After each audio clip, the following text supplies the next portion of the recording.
Welcome to Lipstick Attitude, hosted by Dr. Elizabeth King, psychotherapist, hypnotherapist, author, and motivational speaker, specializing in trauma and women's mental health, and Yvonne Haase, psychotherapist and coach specializing in relationships, couples, and women's issues. This show is your dose of inspiration, information, and laughter. In each episode, Dr. King and Yvonne bring you hacks, tips, and inspiring stories to help you live a successful life. So ladies, grab your lipstick. It's time to do this. The Lipstick Attitude podcast is powered by Suit Stilettos and Lipstick Foundation, a nonprofit movement to empower women and children from all walks of life to be resilient, self-confident, and purposeful leaders through education, mentorship, and community outreach. To learn more, visit sslwomen.org. Please note that this show is intended to empower and educate. It is not meant to be utilized as a substitute for individual therapy. Well, good morning, everyone. Good morning. Good morning, Yvonne. Good morning. How are you this morning? It's Labor Day. It's Labor Day and we're working. I'm fabulous. How are you? Hey, that's what it means. It's to labor. I never understood that. Where people say, why do people take off on Labor Day? That's, you American people can have me confused every time. I like how you say that, like you don't live here. Well, like I'm not an American. I'm also American. Yeah, exactly. But it's just funny. I don't get it. But anyways, good morning, everyone. I hope you are relaxing. And by the time you hear this, because this is pre-recorded, we're recording live, but you're going to listen to it after the fact. So by then you have already have your nice tan. You've been coming back from the beach. You've been having a fabulous time while Yvonne and I worked. We slaved through this podcast. Not really slaving. Not really. We actually like doing recording. So I'm happy that you are here. And my name is Dr. Elizabeth King, and my co-host is Yvonne Haase. We're super excited to be sharing this very, very, very important episode. Because, so many times we hear people come to us as psychotherapists to share their story, and we go, oh boy, you are self-sabotaging like no one's business. So today we're going to talk about it, and we're going to give you some tips on how you can stop it once and for all. You know what I was going to say? It's really funny because when you say that to them, wow, you're really self-sabotaging, the first thing they say is, no, I'm not. It's just what's happening. And I'm like, right. Yes. Exactly my point right here. Yeah, exactly. What's happening is not good, right? Because that's why you're continuously doing the same thing over and over again, expecting a different result. That's called self-sabotaging behaviors, but we're going to get into that. Before we do that, I want Yvonne to start it off by telling us what's new and great in her world. Boom, boom. Go. What's new and great in my world? Well, this past weekend, my daughter's Girl Scout troop, I was so proud of them. 10 girls, masked and socially distant, of course, were at my house under the tents in the Florida hot sun, putting together 250 toiletry bags for the homeless. So they're earning their bronze award. And these girls worked so hard. By the time they came in, Courtney came in later that afternoon, she could barely stand up. She was so exhausted. But they did not stop. They did not complain. They knew that they were there to make sure that other people who did not have the means would have nice, clean showers and fresh, products and stuff to use. So I was so proud of them. Their leader and I were like almost in tears. They were so awesome. That is amazing. Congratulations for doing that amazing community outreach. And to Courtney, shout out to Courtney. I'm so proud of you. I was actually, how I shared a video of my grandkids the other day with you and Debbie. We were working on Sunday as well. That was just yesterday. We were working on Sunday. We were writing the mentorship program that we're working on, which is super exciting. But anyways, I regressed there. I was thinking about this last night, Yvonne. Do you know that I met Courtney when she was younger than my 3-year-old grandson? Oh my God, that's true. Right? Yeah. It just hit We me. It's met like in 2011.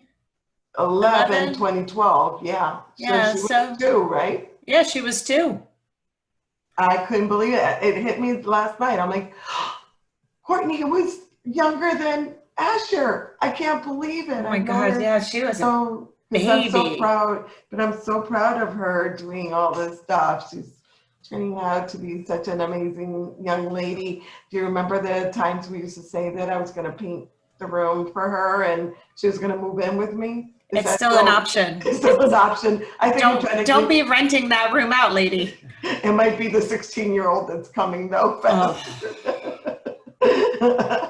Lord, Lord Lord help have mercy. me. Yeah, well, quarantining with your kids is probably something that everyone is stressing over. And I'm sure someone out there is trying to give their children, or everybody's trying to give their children away at some point or another in this quarantine. So, Yep. uh, It's fun. yeah, it's a lot of fun. We have to do more programs about survival for parents, especially, Oh, during this time. absolutely. Absolutely. Okay, my friend, ready? Yeah. Bam. What's new and great in your world? What's new and great in my world is that we are pivoting all of the different events for our foundation, and all of them are, just heartwarming. We just finished doing the midday refresh, which many of you took advantage of. It was a 10-week series, and that was a total response to COVID-19 and how we could help our community. And now we have this great event coming up in October, and I want everyone to save the date, October 23rd. You're going to get more information, but go on our website, sslwomen.org. Probably within the next couple of days, you'll see something up there. Probably by the time this recording is released, actually, it will be up there. And it's going to be called, that's a drum roll. Brrr. Women, Whiskey, and Men in the Hot Seat. I don't know what you are conjuring up out there, but we're going to let it be for But a it's little going to be while. that. It is going to be that. Women, Whiskey, and Men in the Hot Seat. I know. It's going to be so great. And it's a fundraiser for us because we are on a mission to create programs for kids, obviously for women as well, but for kids, specifically over the holiday season. So it's going to benefit, part of it will be benefiting our Project Kids. And underneath the umbrella, that's where our toy drive resides. That's where our mentorship program resides, and all of the other programs that we've been doing for the Boys and Girls Club and for kids in our community. So please be part of it.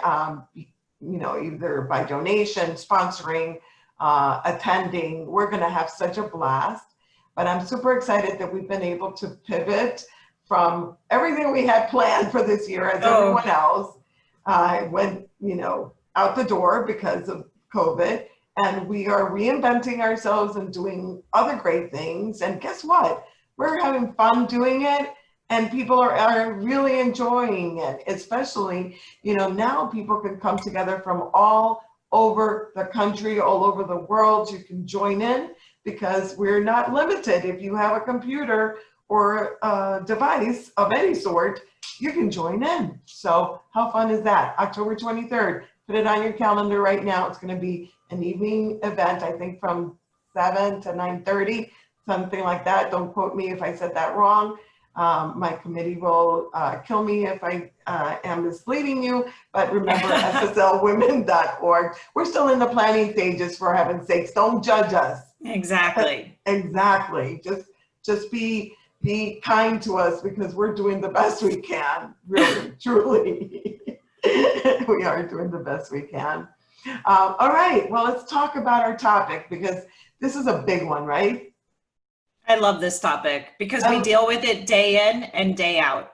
Yeah, this is a big one. I think this is probably like the foundation of all other evils.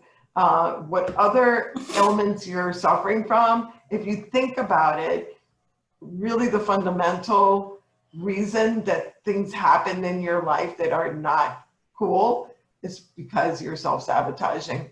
So if maybe you're not going to admit it today, maybe this is just for your friend or your husband or your boyfriend or your girlfriend. This is nothing else informational for you because this is not you, right? Of course not, which is also, by the way, a form of self-sabotage. Exactly. Not taking in pertinent information. So what is self-sabotaging? Self-sabotage involves behaviors or thoughts that keep you away from what you desire most in life.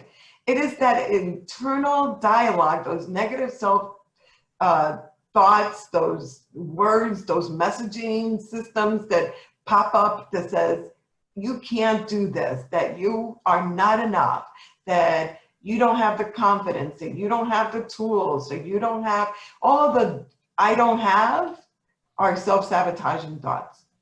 Because when you start operating from that place, you are already at a deficit. You're going into something already saying, I'm going to be a failure. Mm-hmm. And that's because you fear being a failure. So you're going to say it. So a lot of people will start off with these negative thoughts or saying negative things so that they could self-sabotage themselves. Obviously, they're not doing it consciously. This is a subconscious reaction to what you internalize and how you think. Yeah, 1,000%. And you know what?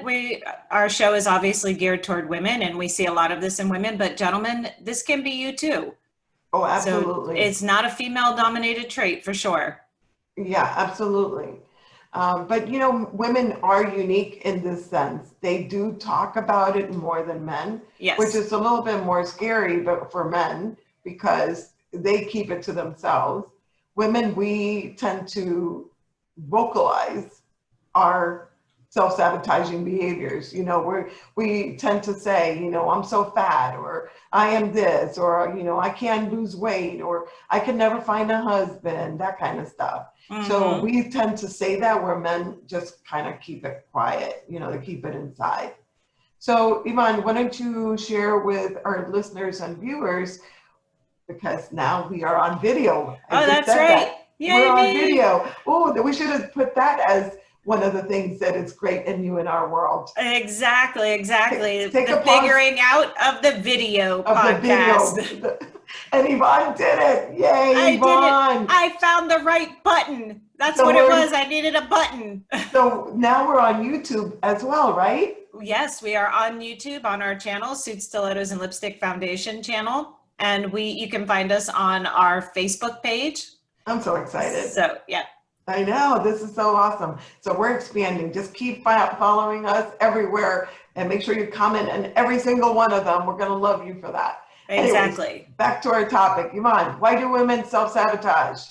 Okay, so there are a few reasons, but one of the main reasons that women self-sabotage is a lack of self-esteem, right? So you can see these beautiful, beautiful women, and inside and out people. I'm not just talking physically, I'm talking all over. And one of the biggest things is like they can't get out of their own way. And when you ask them about how they see themselves, it is almost always negative. Like they can find maybe one thing about themselves. They'll say, well, I'm a nice person. And then the rest is just this list, you know, of negative things that they see in themselves. So yeah, definitely a lack of self-esteem.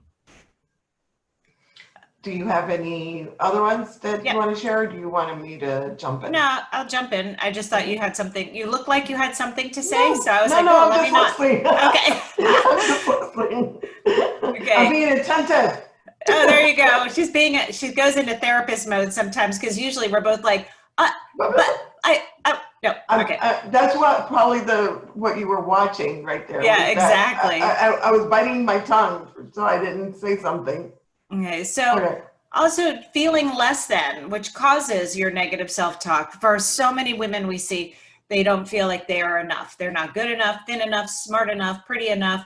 They're just not enough. So that fuels our negative self-talk, which then fuels our fears and increases our self-sabotaging behavior.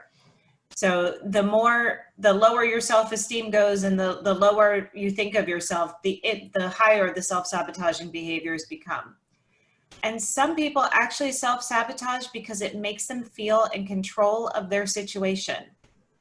Like they will reach out and actually self-sabotage a relationship so that I can break up with you before you break up with me, so that I feel like I had some control in that and I didn't lose again.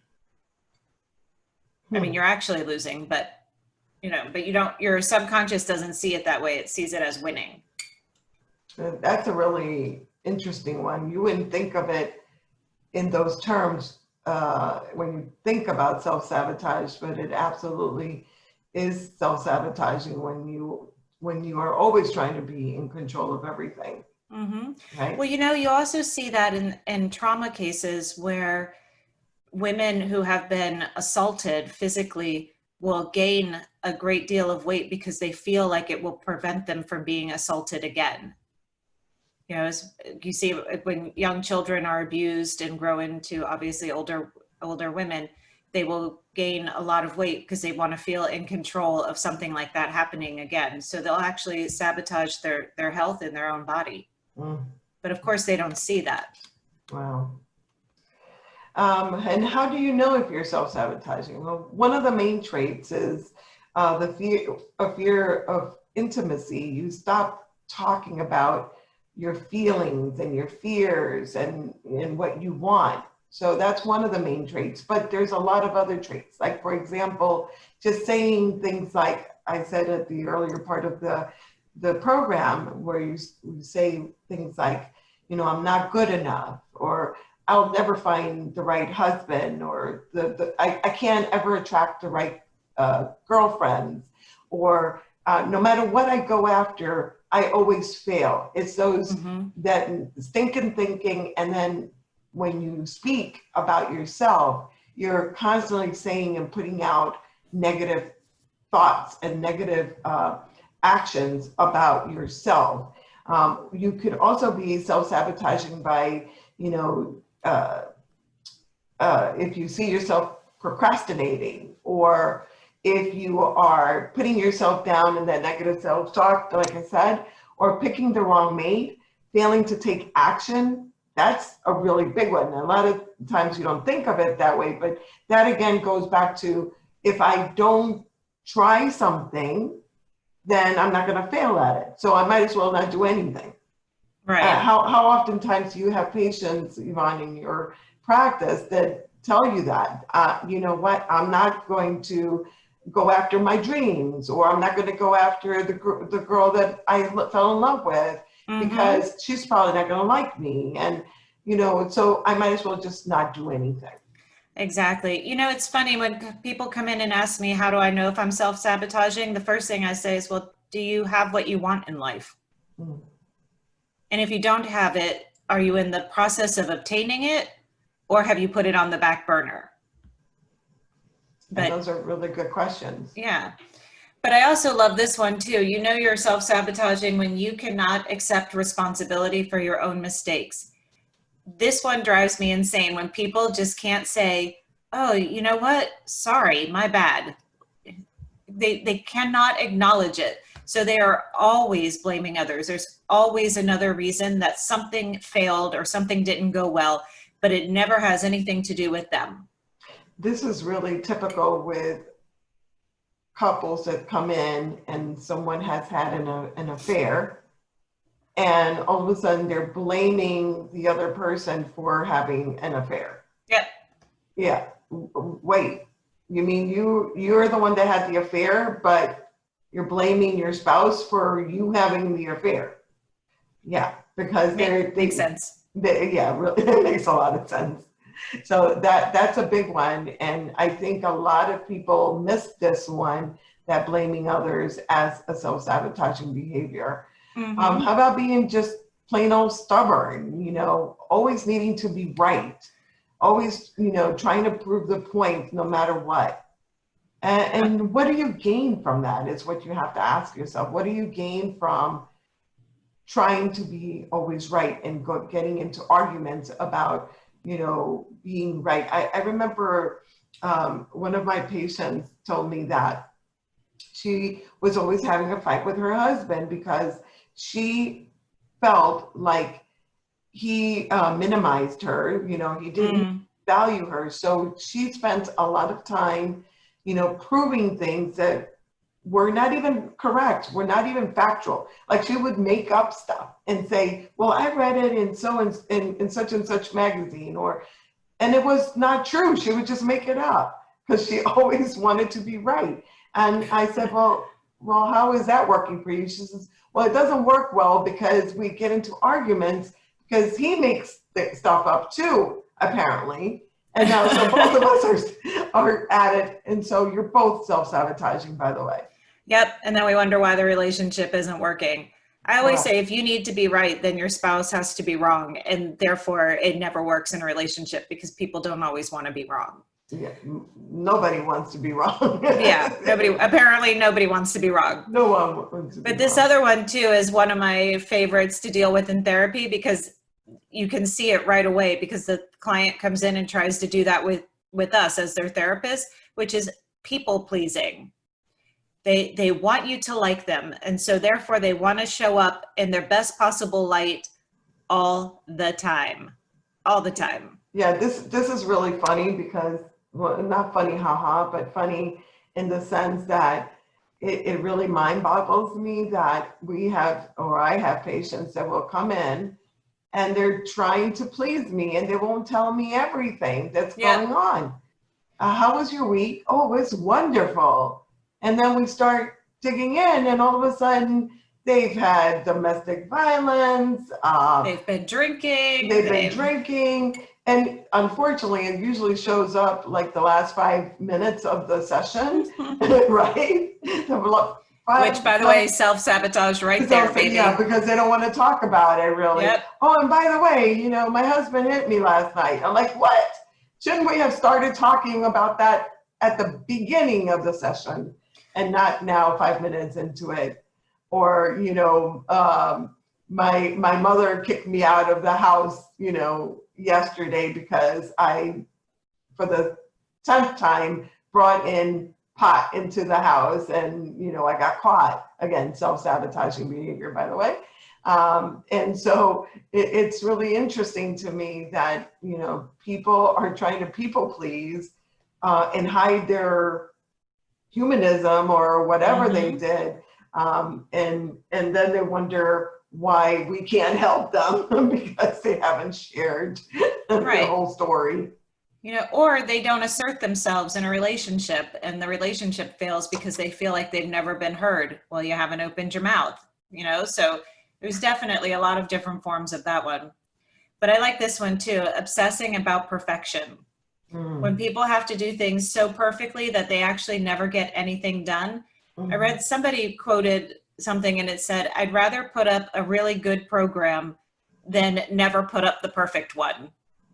Oh, I love that. Because and you and I operate that way, by the way. We do. If you've been following every move that we make since 19, there's a blooper right there. Yeah, probably since 1960 when I was born. No, I was going to say from 2012 when Yvonne and I met, we started the conference not knowing exactly what we were doing. We started this podcast not knowing exactly, and we still don't know. We're still going through, the technical aspects. We know the material, we know, the information. It's the technology that, stomps us sometimes. But we are, I think, famous for just doing it, just going out and saying we're going to do something and just doing it because we rather just put it out and then, beg for forgiveness if it doesn't look great. And clean it up later. And grow with it. But so oftentimes, and this with a lot of our patients, they will not move forward because they feel so frightened of failure that they rather just not move. They'd rather just stay. So they obsess for perfection and stay stuck in the moment and not move forward. How about the inability or refusal to ask for help? That's a big one too. It's a very big one. And, we see that with a lot of women women do not like to ask for help. We just don't. because we want everybody to know that we can do it all, and we can do it all by ourselves, which, by the way, newsflash, in case you haven't figured it out, you can't. You can't do everything, and you can't do everything all by yourself. But don't ask for help. Our podcast last week was about it's okay not to be okay and asking for help. It's okay to ask for help. And we say this over and over again, yet, like you said, women really have a hard time asking for help. And then we're talking about help in the house, asking your spouse or your roommate to help out. It's asking your friend to give you a ride to the grocery store if you're not feeling well, or bringing you something because you are afraid to get out during COVID-19, whatever it is, asking for help. And yes, asking for help from a therapist. And that's okay, especially if you are self-sabotaging. You need to be able to break the cycle of it. And the way to do that is through professional help. So, don't be afraid to ask for help. Right. How about the fear of taking healthy risks? And that goes back into the obsession about perfection and wanting to have everything under control, right? And people pleasing. That's all kind of wrapped into one. But if you're so fearful that you cannot move forward, then you're self-sabotaging. Yeah, and you also have to decide, what is a healthy risk for you? So like what Dr. King and I were just saying, we'll put up a program and then we'll go back and clean it up because we know the material. We know what the message we want to get out. It may not look the way we want it to look, but we know what we want. So that's a healthy risk. We're not going to put up a show that we start saying, oh, we're going to do a show on auto mechanics. Right. Because as far as I know, you don't know anything about auto mechanics, and neither do I. I know when my tire's flat. Now, gas in the car. Maybe you and I self-sabotage in the sense that we would probably take it on and go and learn about it. I know. That's also self-sabotaging. Yes, building up a to-do list that you can never get to done is a form of self-sabotage, everyone. Yes, and Yvonne and I are famous for that as well. We are. We take on more projects than we can possibly do in our lives, but we still do it, and we still do it. Honestly, we managed to actually pull it off. I don't know how. Well, because we have each other, so we ask for help, and we do have a tribe, everyone. And we do have a tribe. We have an amazing tribe.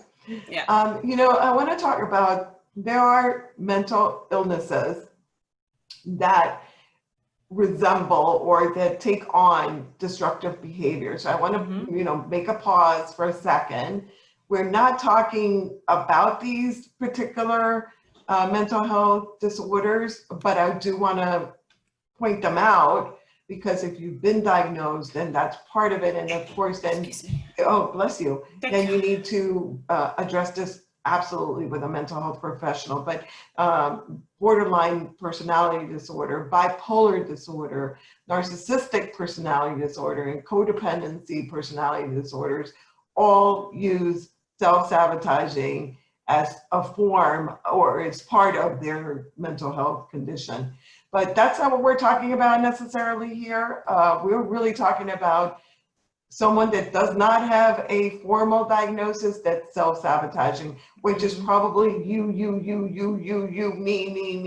you. It's all of us.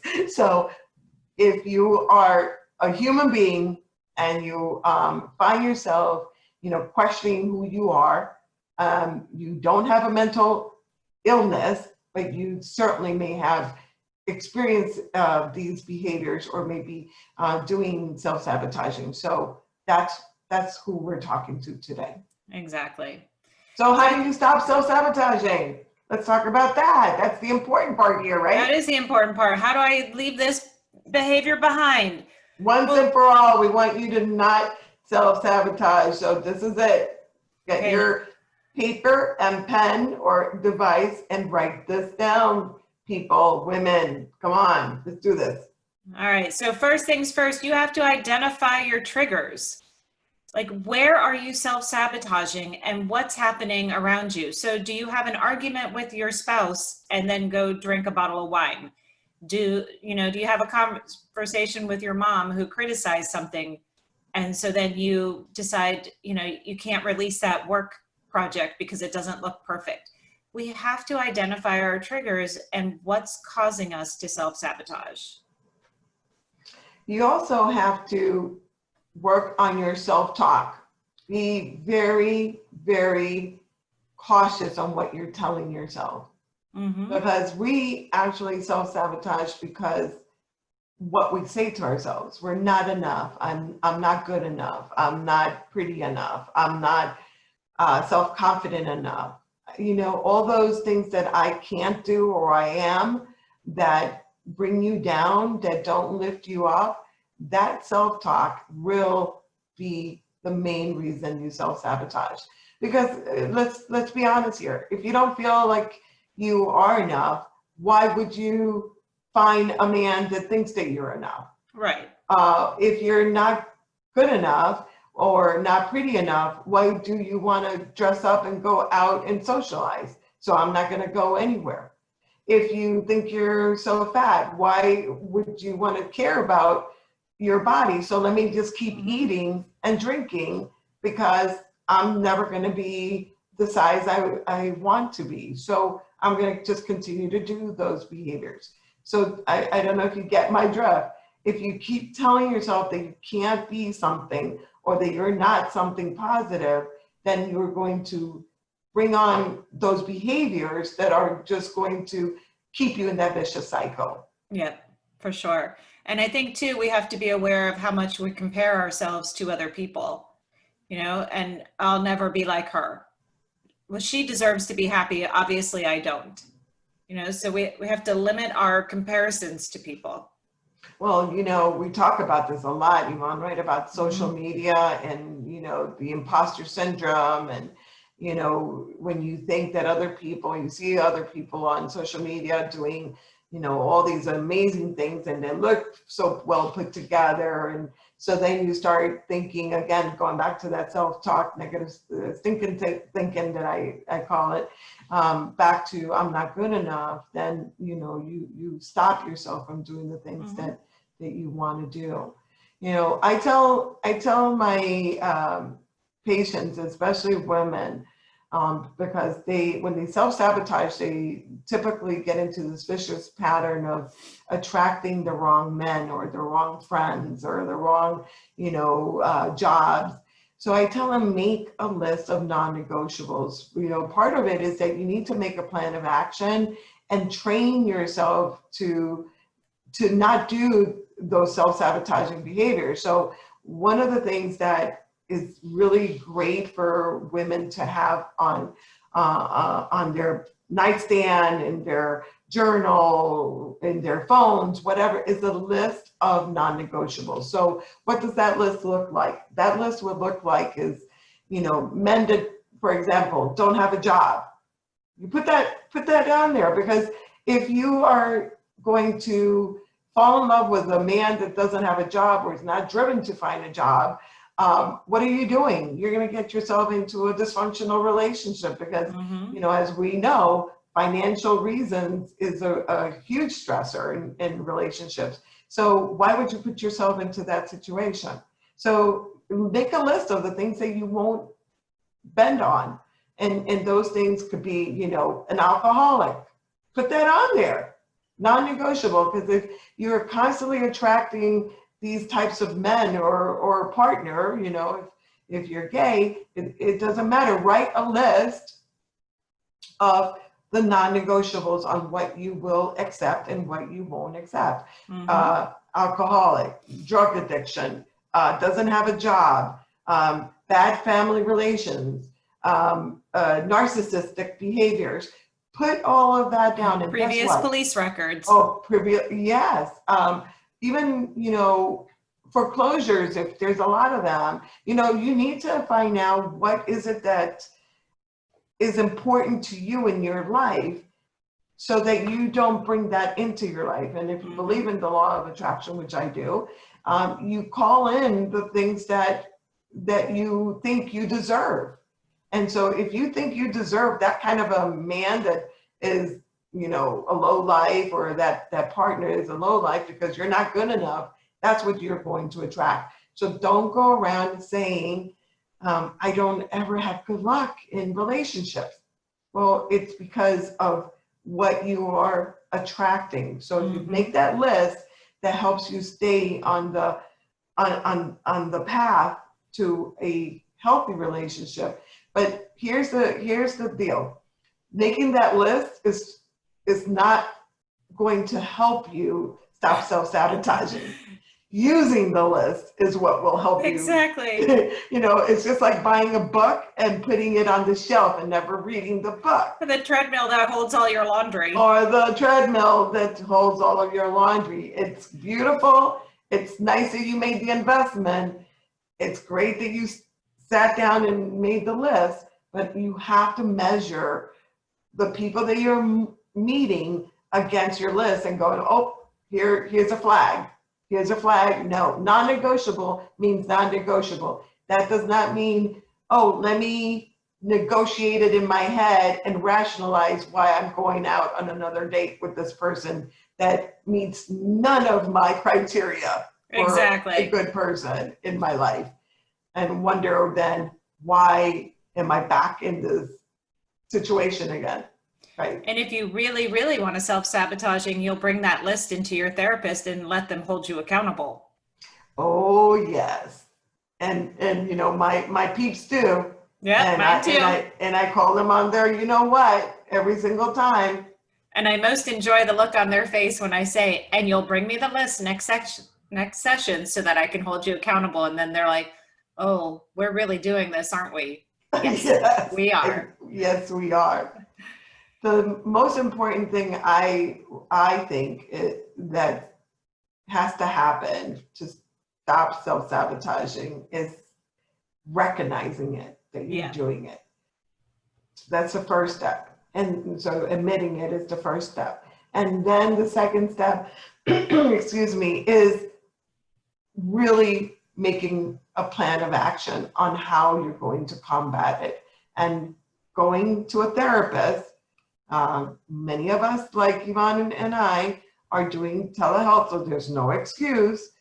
Many of us are here in your living room or bedroom helping you through all of this. So this is the opportunity for you to ask for help, because it is very difficult for you to stop self-sabotaging on your own. Yes. You really need someone to help coach you and dive into why you are self-sabotaging. It's probably things from your past, it's messaging systems that were developed as you were growing up, it's how you learn the love language in your life, all of that. You need to deal with the root cause of self-sabotaging, and that really needs to happen with a mental health professional. Absolutely. That will help you navigate that whole thing. All right, I think this was a great program. I hope everyone out there got some really good life hacks and tips from this program and all of our programs. Go back and listen to the other episodes, because all of them are full of great information that will help you live the best life. So until next time, I hope you have a wonderful time. You know what, Yvonne? I don't have a lipstick, so you're going to have to do the honors if you have one. You don't have a lipstick? You didn't remind me, and I don't have it, but I do have it. Oh, wait a minute. Is that blaming the world? I believe that's self-sabotage. That is self-sabotaging behavior. You always remind me. And you know what? I did not bring my purse in here, which I normally have, but I do have my lipstick on, so I'll narrate. Oh, you'll be like the Morgan Freeman in my life. Yeah, exactly. I'll narrate while Yvonne puts on her lipstick. And all of you, go ahead and put on your lipstick attitude, because this is what we do to go out and face the world. We show strength and resiliency and confidence, and fake it until you become it, if that's not what you're feeling this morning, because eventually it will happen. So put on your lipstick attitude no matter what, ladies, no matter what.